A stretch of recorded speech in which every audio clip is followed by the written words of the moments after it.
Aisha sat cross-legged on the cold floor of her one-room apartment, the cracked walls closing in on her like the burden of life itself. The single bulb flickered overhead, casting uneven light on the piles of worn-out notebooks, unpaid bills, and half-empty packets of rice and lentils. She was 24, but life had aged her faster than the calendar.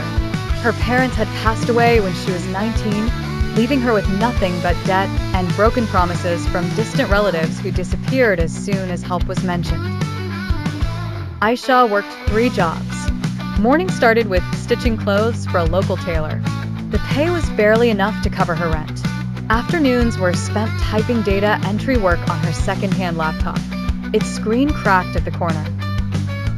Nights were for freelance content writing, where she battled sleep to meet impossible deadlines for clients who paid late and criticized often. Some days, the exhaustion left her dizzy. On others, the loneliness felt heavier than her hunger. There were no friends to lean on. They had drifted away long ago, busy with their own lives, or unwilling to be around someone who always carried sorrow like a second skin. The noise from neighboring rooms often broke her concentration. Still, she pushed forward. She knew no miracle was coming. No helping hand would appear at her door. Her dream? Simple but far away. Financial stability. Not riches. Not luxury. Just peace. Just enough to not worry about rent, food, or bills. Each month, she would set aside a few hundred rupees, like planting seeds in barren soil, praying something would grow.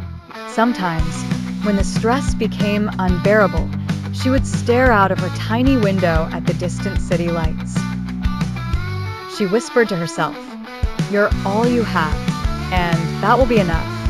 Rejections piled in her email inbox. Some days, clients disappeared without paying.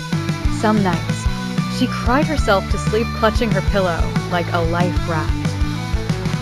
But every morning, she sat back at her laptop, opened new tabs, applied for new freelance gigs, learned new skills from free YouTube videos, and kept going. Slowly, months turned to years. By 26, she had built a small but steady client base. The money wasn't much, but for the first time in her life, she could pay rent on time. She bought herself a new second-hand laptop, one without a cracked screen. The day she did that, she sat on the floor and cried, not because of sadness. She cried because she finally felt like she was winning, even if just a little. There were still bad days, many in fact, but now